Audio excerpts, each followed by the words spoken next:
Mumbai local पकडणं हे अत्यंत कठीण काम आहे असं म्हटलं जातं.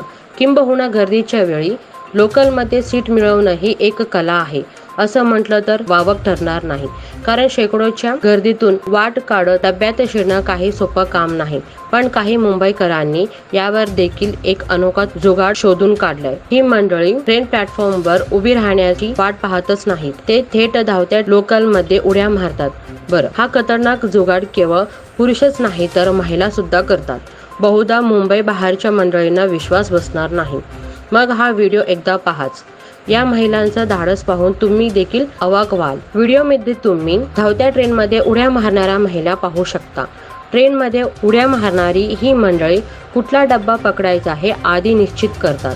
मग त्या अनुषंगानं एक डब्बा पुढे उभे राहतात. शिवाय ट्रेनमध्ये चढल्यानंतर कुठल्या दिशेला वळायचं हे आधीच निश्चित करतात. कारण जर तुम्ही 1 सेकंदसाठी जरी गोंधळात तरी तुमची जागा गेली म्हणून समजा. त्यामुळे नियोजन पद्धतीने ही मंडळी उड्या मारतात. पण खरं सांगायचं झालं तर हा प्रकार फारच धोकादायक आहे. कारण जर तुमचा तोल गेला तर तुम्ही गंभीररित्या जखमी होऊ शकता. शिवाय तुमच्या सोबत इतर प्रवाशांना सुद्धा दुखापत होऊ शकतो. त्यामुळे चालत्या ट्रेनमध्ये उड्या मारण्याच्या भानगडीत तुम्ही पडू नका. असो, पण हा व्हिडिओ तुम्हाला कसं वाटलं हे कमेंट करायला विसरू नका. एक मुलगा आपल्या वडिलांसोबत प्रँक करत होता. दारूची बाटली घेऊन तो वडिलांसमोर ग्लास भरत होता. पण तेवढ्यात त्याच्या वडिलांनी पाहिलं आणि पुढं काय घडले हे आता तुम्हीच पहा. प्रँक करण्याच्या नादात नव्हतं झालं. या तरुणांची अवस्था पाहून तुम्हाला देखील हसू आवरणार नाही. तर त्याचं झालं असं की एक तरुण आपल्या वडिलांची पिरकी घेत होता. वडील सोफ्यावर बसून टीव्ही पाहत होते. त्याचवेळी हा मुलगा दारूची बाटली घेऊन वडिलांच्या पायाखाली बसला. पण असं दाखवत होता की तो लपून दारू पितोय. अर्थात ही बाब वडिलांनी पाहताच ते भडकले आणि त्यांनी मुलाची धुलाई करण्यास सुरुवात केली. मुलगा हा प्रँक होता हे वारंवार सांगत राहिला, पण वडील काही ऐकण्यास तयार नव्हते. शेवटी मुलानं रेकॉर्ड केलेले व्हिडिओ दाखवलं तेव्हा कुठे वडील थांबले. पण या मुलाच्या वडिलांनी ज्या प्रकारे त्याची धुलाई केली आणि त्यावेळी मुलगा जे हावभाव करत होता ते पाहून खरंच तुम्हाला सुद्धा हसू आवरणार नाही. लालबागच्या राजाच्या दरबारात भाविक आणि कार्यकर्त्यांमध्ये चक्क फ्रीस्टाईल हाणामारी पाहायला मिळाली. लालबागच्या राजाचं दर्शन घेण्यासाठी अगदी देशभरातून भाविक मंडळी येतात. त्यामुळे मंडपात प्रचंड गर्दी होते. काही जण तर 8-8 तास रांगेत उभे राहून दर्शन घेतात. पण या गर्दीमुळे काही वेळेस चेंगराचेंगरी सुद्धा होते. लोक आपापसात भिडतात आणि मग शाब्दिक वाद टोकाला गेले ही थेट हाणामारी होते. असाच काहीसा प्रकार घडला असण्याची शक्यता आहे.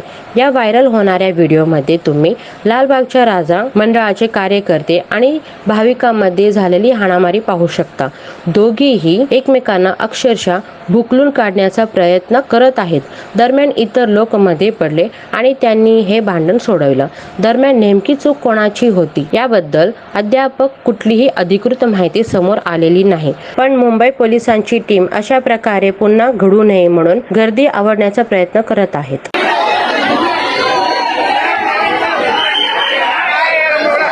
गणपती बाप्पा क्रिकेटपटू असते तर कसे दिसले असते?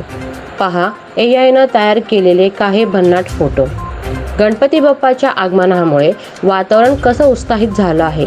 भक्तगण बाप्पाच्या भक्तीत फार तल्लीन झाले आहेत. जागोजागी रंगीबिरंगी डेकोरेशन, रोषणाई पाहायला मिळत आहे. याच पार्श्वभूमीवर AI तंत्रज्ञानाच्या मदतीनं गणपती बाप्पाचे काही फोटो तयार करण्यात आले आहेत. बाप्पा आपल्यासारखे विविध क्षेत्रात कार्यरत असते तर ते कसे दिसले असते? होय, हीच कल्पना करून काही फोटो तयार केले आहेत. या फोटोमध्ये बाप्पा क्रिकेटपटू, कंपनीचे बॉस, रॉकस्टार, डान्सर अशा विविध रूपामध्ये दिसत आहेत.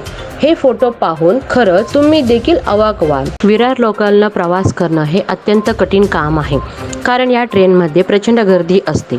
चर्चगेट ते विरार हा प्रवास देखील तोडका नाही. तब्बल 29 रेल्वे स्टेशन्स आहेत. त्यामुळे उभं राहिलेल्या प्रवाशांची हालत फारच खराब होते. पण यावर पर्याय म्हणून प्रवाशांनी एक अलिखित नियम तयार केलेला आहे.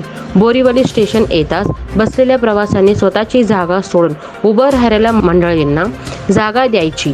मात्र काही प्रवासी इतके चालाक असतात की बोरीवली येताच ते झोपण्याचं नाटक करतात कितीही आवाज दिला तरी ते डोळे उघडत नाहीत. अशा प्रवाशांना त्याच्या जागेवर उठवण्यासाठी एका तरुणानं भन्नाटणींची टेक्निक वापरली. ही टेक्निक वापराल तर ते लोक स्वतःहून तुम्हाला आपल्या जागेवर बसण्याची विनंती करतील. बोरीवली स्टेशन येताच बसलेला प्रवासी झोपण्याचं नाटक करू लागतो. अर्थात ही बाब उभ्या असलेल्या तरुणांच्या लक्षात येते. मग तो फोनवर बोलण्याचा नाटक करून झोपलेल्या प्रवासाला अपरोधक टोमणे मारू लागतो. हळूहळू टोमणे इतके वाढतात की झोपलेल्या प्रवासाला ते ऐकणं असह्य होऊ लागतं. शेवटी तो माफी मागून उभ्या असलेल्या तरुणाला बसण्यासाठी जागा देतो. जर तुम्ही विराट ट्रेनने प्रवास करत असाल तर ही निंजा टेक्निक एकदा वापरून पहा. आलेला अनुभव कमेंट करायला विसरू नका.